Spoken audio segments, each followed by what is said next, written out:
wabarakatuh.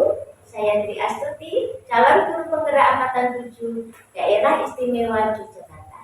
Pada kesempatan ini saya akan melakukan demonstrasi kontekstual modul 3.1 dengan tema wawancara pemanggilan keputusan di lembaga. Pada kesempatan kali ini saya bersama Bu Sri Utami dari TK Angkatan 7. Selamat pagi Ibu. Selamat pagi Bu Tri. Apa kabar hari ini? Alhamdulillah sehat. Sehat Putri ya? Sehat alhamdulillah, walaupun puasa tapi tetap semangat gitu ya. Sebelumnya saya ucapkan terima kasih atas kesediaan Ibu kami telah mau gitu ya dan bersedia untuk melakukan obrolan singkat ini tentang wawancara pemanggilan keputusan di sekolah. Mungkin sebelum kita masuk ke tema pokok, saya ingin bertanya dulu, sudah berapa tahun Ibu mengaku jadi kepala sekolah di TK ini? Cukup lama, satu periode dari tahun 2019 sampai sekarang. Jadi sudah 4 tahun ya? Betul. Berarti dalam kurun waktu 4 tahun itu tentu banyak sekali kasus-kasus yang pernah Ibu alami. Dan tentu saja Ibu harus membuat keputusan-keputusan yang dimana keputusan itu harus bisa berpihak pada anak, terus bisa bertanggung jawab dan mengandung nilai-nilai yang universal. Nah sekarang kasus itu kan bisa dikategorikan dua itu, jadi ada dilema etika dan rujukan moral. Nah, bagaimana Ibu mengidentifikasi kasus-kasus yang terjadi di sekolah Ibu masuk dalam dilema etika atau rujukan moral? Baik Putri ya. Dalam dilema etika itu sebenarnya sama-sama benar, semua sama-sama baik. Tetapi kita harus mengambil jalan yang terbaik di antara yang baik supaya kedua-duanya nanti akan mendapatkan keputusan atau kebijakan yang menyenangkan atau membahagiakan. Kemudian kalau yang dimensi rujukan moral itu benar-benar terlihat bahwa di situ tuh ada benar, ada salah, seperti itu. Berarti dilihat dari kepentingan masing-masing gitu ya. Betul. Terus sekarang gini Ibu, selama Ibu jadi kepala sekolah di TK Angkatan, bagaimana Ibu menjalankan pengambilan keputusan di sekolah ini yang dimana dua-duanya mengandung kepentingan yang benar dan mengandung nilai-nilai kebajikan universal? Baik, seperti yang permasalahan yang ada di sekolah TK Angkatan ini sebenarnya sederhana. Kami akan menerapkan bentukan karakter bagi anak, yaitu tentang kemandirian, budaya antri, kemudian makan sesuai dengan porsinya, kemudian makan dengan sikap yang benar, tidak bicara, tidak bersandar, dan tidak berjalan atau berdiri. Itu kebijakan salah satunya adalah kami menerapkan makan dengan cara prasmanan atau mengambil sendiri. Ya. Di situ kami benar-benar menemukan problema di situ. Nah, karena menyadari bahwa orang tua murid itu ada yang punya kepentingan, ada yang bekerja, mereka sibuk berwirausaha dan sebagainya. Sedangkan ada orang tua baru yang sangat mendukung sekali karena anaknya akan diterapkan di TK itu pembelajaran kemandirian dan sebagainya itu tadi. Nah, di situ ada tantangan bahwa dua-duanya itu benar, tetapi kita harus mengambil keputusan yang benar juga. Mereka juga akan lega nanti dengan keputusan di tengah-tengah. Nah, setelah terjadi seperti itu, akhirnya sekolah mengambil keputusan, kebijakan dua alternatif. Bagi yang orang tua sibuk atau bekerja, bisa makanan itu dikemas, tetapi kami himbau, kami anjurkan untuk makanan yang dikemas daun atau kertas. Dengan alasan mengapa tidak plastik, meskipun dua-duanya itu bisa didaur ulang.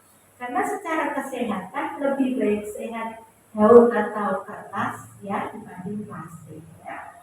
Kemudian yang alternatif yang kedua, kami berikan kesempatan kepada wali yang benar-benar waktunya longgar dan dia juga mendukung sekali penerapan pembelajaran karakter seperti itu. Ya. Jadi ada dua alternatif Putri yang bisa kamu terapkan. Banyak orang tua setelah kamu sosialisasikan seperti itu sampai hari ini sampai kemarin pembelajaran kelas mana alhamdulillah dilaksanakan dengan lancar. Berarti dilihat dari kasus ibu ini tadi termasuk kasus dilema etika gitu ya, di mana di satu kepentingan itu ingin menerapkan karakter ke anak, kemandirian dan lain-lain. Satu pihak karena orang tua yang bekerja sehingga mereka memilih untuk di biar lebih praktis, lebih efektif gitu ya waktunya seperti itu. Dan tadi juga sudah disebutkan bahwa untuk keputusan yang diambil akhirnya diberi kesempatan, jadi untuk ibu yang emang memiliki waktu luang itu diharapkan atau dihimbau untuk melakukan prasmanan, dan bagi yang wanita kerja atau karir bisa dengan box, dan pembungkusnya itu harus yang sampahnya itu organik gitu ya, jadi biar tidak mengganggu kesehatan juga gitu. Nah, untuk mengambil keputusan sampai ke jenjang seperti itu tadi, tentunya ada langkah-langkah atau prosedur yang ibu lalui gitu gitu. Nah, langkah apa saja yang sudah ibu lalui untuk bisa mengambil keputusan seperti itu? Ya, tentunya kami koordinasi dengan teman sejawat, kemudian ke atasan terkait bisa yayasan ya, yayasan itu Bhinneka Tunggal Ika Majelis Divestment untuk mengenai PKI. Kemudian juga kami bisa dari masyarakat, nah kemudian dari pengawas, dan yang penting lagi Putri, ini sebagai mitra itu adalah komite dan bahwa kami sosialisasikan, kemudian dengan komunikasi yang baik cara mensosialisasikan agar mereka menerima dengan lapang dari apa yang menjadi langkah sekolah.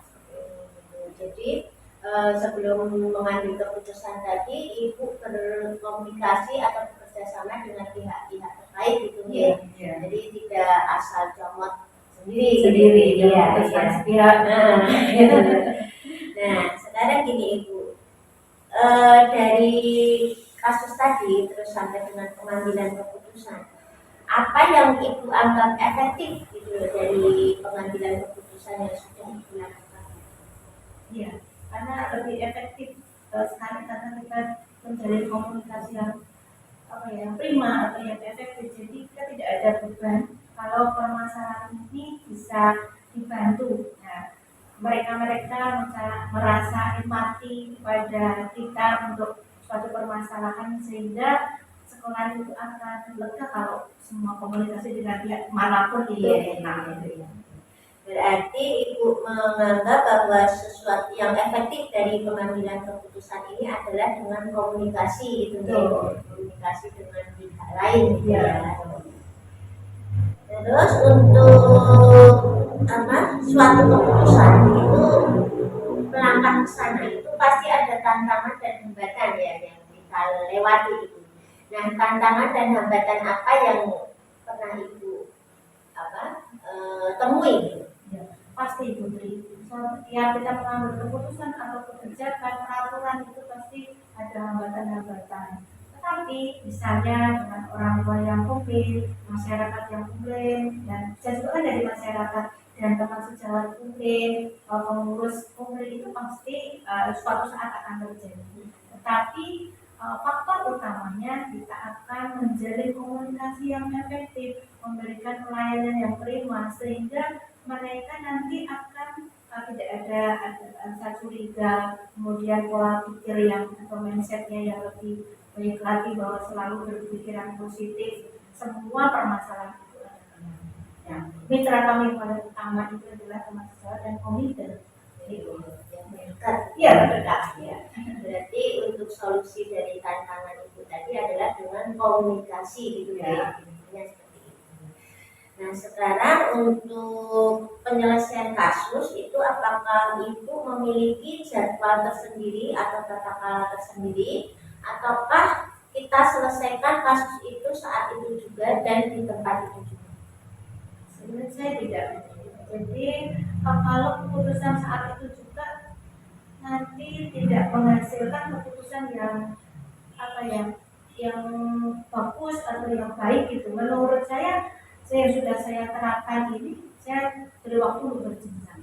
Nah, dalam jeda waktu untuk berjenjang itu, kami musyawarah dulu dengan teman, dengan komite, nah, supaya mengatur jadwalnya nanti akan terlaksana dengan lancar, baik, dan nanti semuanya akan peka bahwa tugas ini sudah menjadi keputusan bersama, mufakat bersama, hasil pemikiran bersama-sama, bukan setiap dari kepala sekolah. Begitu ya. Jadi untuk mengambil keputusan harus ada perencanaan sebelumnya gitu ya, jangan sampai nanti apa yang kita putuskan itu justru malah akan memperkeruh konflik gitu ya. Karena gini Bu, dalam pengambilan keputusan, dan keputusan itu pun itu kan harus benar-benar sesuai dengan orang banyak ya, tidak hanya kita sendiri, dan itu pun harus memperhatikan banyak hal. Karena gini, apakah siapa saja atau faktor apa saja yang dapat membantu ibu dalam pengambilan keputusan? Faktor rasa percaya diri dulu kita akan menyampaikan ke orang lain, kemudian komunikasi yang baik, komunikasi yang kemudian keharmonisan hubungan kita itu lebih erat lagi, dan menganggap bahwa anak itu adalah milik berdua antara orang tua dan seluruh ini, semuanya sama-sama orang tua, cuma statusnya ada di rumah dan di sekolah. Tentunya akan lebih baik lagi. Ya. Terus kalau orang-orang mungkin di sekitar ibu itu, apakah ada yang menurut ibu mereka adalah yang bisa membantu dalam pengambilan keputusan? Bisa. Ya, paling utama berkali-kali saya katakan bahwa kami ini bekerja ini dengan teman sejawat, nggak mungkin lepas dari itu. Dan itu nomor satu, meeting. Jadi sering meeting yang di insidental, artinya tidak sesuai jadwal meeting. Kalau ada sesuatu yang harus urgent gitu ya, harus segera kami musyawarahkan dengan teman yang paling dekat.